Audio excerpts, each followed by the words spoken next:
ಪಾಪಗನಿ ಮಠ ಬಹಳ ವಿಶೇಷವಾದ ಜಾಗ, ಅಗ್ನಿ ಜಾಗ. ಅದರಲ್ಲಿ ಯಾರು ಇವಾಗ ನಾನು ಇವಾಗ ಹೇಳ್ತಾ ಇದ್ದೀನಿ, ನಾನು ಸತ್ಯವಾಗಿ ಹೇಳ್ತಾ ಇದ್ದೀನಿ. ಇವಾಗ ತಾಕತ್ತಿದ್ರೆ ಅವ್ರಿಗೆ ನಾನು ಪ್ರಮಾಣ ಮಾಡ್ತೀನಿ. ಅದೇ ಸರ್ವೇಗದ ಸ್ವಾಮಿ ದೇವಸ್ಥಾನ ನಮ್ಮ ಪಾಪಗನಿ ಮಠದಲ್ಲಿ ಕರ್ಪೂರ ಅನಿಸ್ತೀನಿ. ಅವ್ರು ಟೋಟಲಿ ಫ್ಯಾಮಿಲಿ ಬಂದು ಅವ್ರು ಯಾರು ಸಿದ್ಧಾಚಾರಿ ಮತ್ತು ಅಶ್ವತ್ಥಾಚಾರ್ಯ ಬಂದು ಕರ್ಪೂರ ಅನಿಸ್ಲಿ, ನಾನೇ ಅನಿಸ್ತೀನಿ.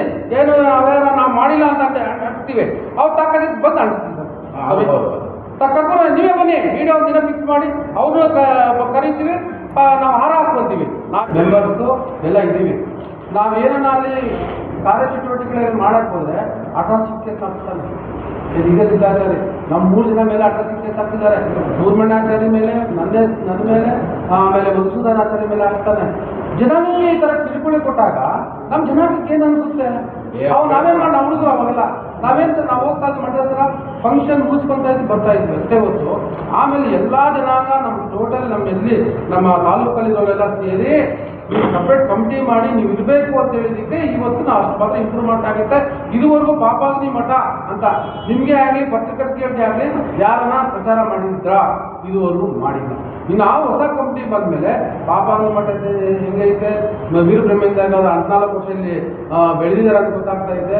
ಅದರಿಂದ ನಾವು ಹೊಸ ಟ್ರಸ್ಟು ವಜ್ರಾಚಾರ್ಯವರು ಅಧ್ಯಕ್ಷ ಆದಾಗಿಂದ ನಾವು ಹೊಸ ಕಮಿಟಿ ಬಂದಾಗಿಂದ ಪಾಪಾಗ್ನಿ ಮಠ ಇಂಪ್ರೂವ್ಮೆಂಟ್ ಮಾಡ್ತಾ ಇದ್ವಿ, ಪ್ರಚಾರಕ್ಕೂ ಬಿಟ್ಟಿದ್ದೀವಿ. ಎಲ್ಲ ಜನಸ್ತೋಮ ಬರ್ತಾ ಇದೆ. ಇವಾಗ ಈಶಾ ಫೌಂಡೇಶನ್, ಈಶಾ ಅವ್ರದ್ದು KSRTC PTS ಬಸ್ ಒಂದು BMTC ಬಸ್ನ ಒಂದು 3 ದಿನ ಶನಿವಾರ ಭಾನುವಾರ ಅದು ಬಿಟ್ಟಿದ್ದೀವಿ.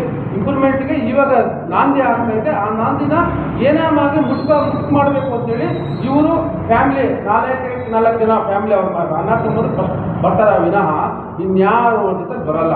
ಇವಾಗ ನಮ್ಮ ಕಂಪ್ನಿ ಜೊತೆಯಲ್ಲಿ ಟೋಟಲಿ ತಾಲೂಕಲ್ಲಿರೋ ಡಿಸ್ಟಿಕಲ್ಲಿರೋ ಜನಾಂಗದವರೆಲ್ಲ ನಮಗೆ ಸಪೋರ್ಟ್ ಮಾಡ್ತಾ ಇದ್ದಾರೆ. ಇದು ಇಷ್ಟು. ಇವಾಗ ಏನಾಗ್ಬಿಟ್ಟೈತೆ, 30 ವರ್ಷದಿಂದ ಅದನ್ನ ಪಾರ್ಕಿಂಗ್ ಕೇಳಿಲ್ಲ, ನಾವು ಮಠದಲ್ಲಿ ಇದು ಡೊನೇಷನ್ ಯಾರಿಗೆ ಬಂತ ಕೇಳಿಲ್ಲ. ಕೇಳಿಲ್ಲ, ನಾವು ಬೇಕಿರ್ಲಿಲ್ಲ. ಏನಾಗುತ್ತೆ, ನಾವು ಯಾರನ್ನ ಒಬ್ರು ಹುಡುಕ್ತಿರ್ತೀವಿ ನೋಡಿ, ನಮ್ಮ ಮೇಲೆ ಮಾಡ್ಬೇಕಾಗಿತ್ತಲ್ಲ. ನಾವು ಅಟ್ರಾಸಿಟಿ ಕೇಸ್ ಹಾಕ್ಸ್ಕೊಂಡು ನಾವು ಮುಂದೆ ಬರ್ತಾ ಇದೀವಿ. ಕೆಲವರು ನಮ್ಮಂಗೆ ಧೈರ್ಯ ಇಲ್ಲ, ಏನಾಗ್ಬಿಡುತ್ತೆ ಭಯ ಬೀಳ್ತಾರೆ. ಕಂಡು ಬಿಟ್ಟಿದ ತಕ್ಷಣ ನಮ್ಮ ಹುಡುಗರೆಲ್ಲ ಸುಮ್ಮನೆ ಆಗ್ಬಿಡ್ತಾರೆ. ಇವಾಗ ನಾವು ಎದುರಿಸ್ತಾ ಇದ್ದೀವಿ, ಎದುರಿಸಿ ನಾವು ನಿಂತ್ಕೊಂಡಿದ್ದೀವಿ. ಏನೋ ಒಂದು ಒಳ್ಳೆ ಅಭಿವೃದ್ಧಿ ಮಾಡಬೇಕು, ಒಳ್ಳೆ ಪುಣ್ಯಕ್ಷೇತ್ರ ಮಾಡಬೇಕು, ಎದುರಿಸಲಿಕ್ಕೆ ಈ ಥರ ನಮಗೆ ತಿಳ್ಕೊಳ್ಳೋ ಮಾಡ್ತಾ ಇದ್ದಾರೆ. ಅದರಿಂದ ಇದು ಹಿಂಗೆ ಬೆಳಿಬಾರ್ದು. ಆರೋಪ ಮಾಡ್ತದೆ ಏನಪ್ಪ ಅಂದ್ರೆ, ಕೆಂಜರಾಚಾರ್ಯ ಮತ್ತು ಮಂಜುನಾಥಾಚಾರ್ಯ ಇಬ್ಬರು ಸೇರ್ಕೊಂಡು ಮಾತು 100 ಹೇಳ್ಬೋದು, 1000 ಹೇಳ್ಬೋದು, ದಾಖಲೆ ಇರಬೇಕು. ಸುಮ್ಮನೆ ದಾಖಲೆ ಬೇಕು. ಇವ್ರು ಹೇಳ್ತಾರೆ ಟೆಂಡೆನ್ಸಿಯಲ್ಲಿ ಆಗೋಗ್ಬಿಟ್ಟೈತೆ ಇಷ್ಟು ಎಕರೆ ಅಂತ. ಟೆಂಡೆನ್ಸಿಯಲ್ಲಿ ಯಾವುದೇ ಕಾರಣಕ್ಕೆ ಮಾಡಕ್ ಬರಲ್ಲ. ಮಠ ಮಾನ್ಯಗಳು ಸುಪ್ರೀಂ ಕೋರ್ಟಲ್ಲಿ ಆದೇಶ ಐತೆ, ಟೆಂಡೆನ್ಸಿಯಲ್ಲಿ ಅವ್ರಿಗೆ ಹಾಕಿದ್ರು ನಮ್ಗೆ ಬರುತ್ತೆ. ಅರ್ಥ ಆಯ್ತಾ? ಅದನ್ನ ಅರ್ಥ ಮಾಡ್ಕೊಬೇಕು. ಪರವಾರ ಮಾಡೋದಕ್ಕೆ ನಮ್ಮ ಅಪ್ನಾಸಿನ ಮಾಡೋದಕ್ಕೆ ನಾವು ಅಲ್ಲಿ ಉಳ್ಕೊಳಕ್ ನಮ್ಮ ಅಪ್ನಾಸಿನ ಅದು. ಸರ್, ನಮ್ಮ ಜನಾಂಗದವರು ಎಷ್ಟು ಕಷ್ಟ ಬಿದ್ದು ಬಸ್ಕಟ್ಟು ಧೂಳನ್ನ ಇದು ಮಾಡ್ಬಿಟ್ಟು ಗ್ರಾಮ್ ಬಂಗಾರ ಮಾರ್ಬಿಟ್ಟು ಅಂತ ಪ್ರಾಪರ್ಟಿ ಆಸ್ತಿ ಮಾಡಿರೋದು ಯಾರು ಮಾಡ್ಕೊಳಕ್ಕಾಗಲ್ಲ. ಯಾರಪ್ಪನ ಪಾಪಾಗ್ನಿ ಮಠ ಪಾಪಾಗ್ನಿ ಮಠ ಬಹಳ ವಿಶೇಷವಾದ ಜಾಗ, ಅಗ್ನಿ ಜಾಗ.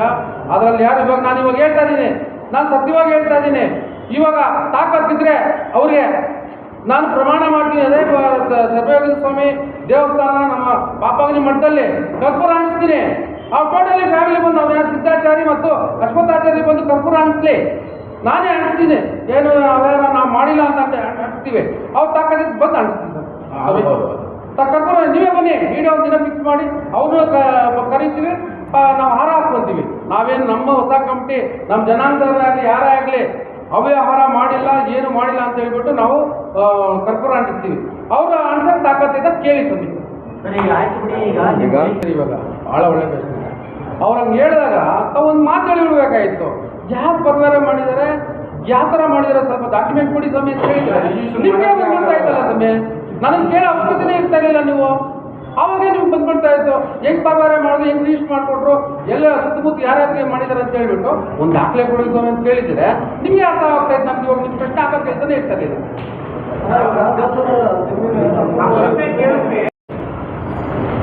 ನಡೀತಾ ಇದೊಂದು ಒಳ್ಳೆ ಕಾರ್ಯಕ್ರಮ ಆಯಿತು, ಓದ್ಕೊಳ್ರಿ. ಅದು ಮುಗಿದ 2-3 ತಿಂಗಳಾಗಿದೆ. ಆಮೇಲೆ ಇವ್ರು ಏನು ಹೇಳಿದ್ರು ಅಂದರೆ ಅಲ್ಲಿ ಬರೋ ಭಕ್ತರು ಉಳ್ಕೊಳ್ಳೋ ಸ್ಥಳ ಇಲ್ಲ ನಿಮ್ಮ ಹತ್ರ ಕಳಿಸ್ತಾ ಇದ್ದೀರಿ, ಅಲ್ಲಿಗೆ ಬರೋರು ಇಲ್ಲೇ ಉಳ್ಕೊಳ್ಳಿ, ಇಲ್ಲೇ 2 ರೂಮ್ ಕಟ್ಕೊಡ್ರಿ, ನೀವು 10 ಲಕ್ಷ ಕೊಡೋದು ಬೇಡ, ಇಲ್ಲೇ 2 ರೂಮ್ ಕಟ್ಕೊಡ್ರಿ, ನಮಗೆ ಪಾಪಾಗ್ನಿ ಹೆಸರು ದೇವ್ರ ಹೆಸರಲ್ಲಿ ನಿಮ್ಮ ಹೆಸರು ಹಾಕ್ಕೊಡ್ರಿ, ಬೇಕಾದ್ರೆ ಈ ಬೋರ್ಡು ಏನು ಹಾಕ್ತಾ ಬರೀತೀರಿ ನಿಮ್ಮ ಹೆಸರು ಹಾಕ್ಕೊಡ್ರಿ, ನಮ್ಗೆ 2 ರೂಮ್ ಕಟ್ಕೊಡಿ ಸ್ವಾಮಿ ಸಾಕು, ನಮ್ಗೆ ದುಡ್ಡೇನು ಬೇಕಾಗಿಲ್ಲ, ಇನ್ನು 2 ಲಕ್ಷ ಜಾಸ್ತಿ ಬಿದ್ದರೂ ಹಾಕಿ, ಇಲ್ಲ ಕಡಿಮೆ ಬಿದ್ದು ನಿಮ್ಮದೇ ಜಾಸ್ತಿ ಬಿದ್ದು ನಿಮ್ಮದೇ ಅಂತಂದು ಅಷ್ಟು ಹೇಳಿದ್ರು ನನಗೆ. ಅಷ್ಟು ಬಿಟ್ಟರೆ ನಮಗೇನು ಗೊತ್ತಿಲ್ಲ, ನಮಗೆ ಸಹಕಾರ ಜಾಗ ಕೊಡ್ತಾ ಇದ್ದಾರೆ, ಜನ ಓಡಾಡ್ತಾ ಇದ್ದಾರೆ, ಕಾರ್ಯಕ್ರಮ ನಡೀತಾ ಇದೆ ನಮ್ಮಲ್ಲಿ, ಒಳ್ಳೆ ಕಾರ್ಯಕ್ರಮ ಅಂತ ಮೊನ್ನೆ ಕಡ್ಬರಲ್ಲಿ ಕರ್ನಾಟಕದಲ್ಲಿ ಎಲ್ಲಿಲ್ಲ 11 ಗುರುಗಳ ಮೂರ್ತಿನ ಪ್ರತಿಷ್ಠೆ ಮಾಡಿದ್ದೀರಿ ಒಂದೇ ಕಾಪಾಟಲ್ಲಿ. ಕೊಟ್ಟಿಲ್ಲ 2 ರೂಮ್ ಕಟ್ಕೊಡೋಕೆ ಹೇಳಿದ್ದಾರೆ. ಬುಕ್ ಬಂದು ರಾತ್ರಿ ಬಂದ ಭಕ್ತರು ಉಳ್ಕೊಳ್ಬೇಕಾದ್ರೆ ಇವಾಗ ನಮ್ಮ ಹತ್ರ ಜಾಗ ಕೊಡ್ತಾ ಇದ್ದಾರೆ, ನಾವು ನಮ್ಮ ಆಶ್ರಮದಲ್ಲಿ ನಾವು ಕಟ್ಟಿದ್ದೀವಿ ರೂಮ್, ಅಲ್ಲಿ ನಾವು ಸ್ಥಳ ಕೊಡ್ತಾ ಇದ್ದೀವಿ. ಅದಕ್ಕೆ ಮುಂದೆ ಅಲ್ಲಿ ಬರೋ ಯಾಕೆ ಹೆಂಗೋ ದುಡ್ಡು ಕೊಡ್ತಾ ಇದ್ದೀರಿ, ಅದೇ ದುಡ್ಡು 2 ರೂಮ್ ಮಾಡಿಕೊಡ್ರಿ, ಪಾಪಾಗ್ನಿ ಮಟ್ಟಕ್ಕೆ ಬರೋ ಭಕ್ತರು ಉಳ್ಕೊಂಡ್ರೆ ರಾತ್ರಿ ಅಲ್ಲೇ ಉಳ್ಕೊಳ್ಳಿ.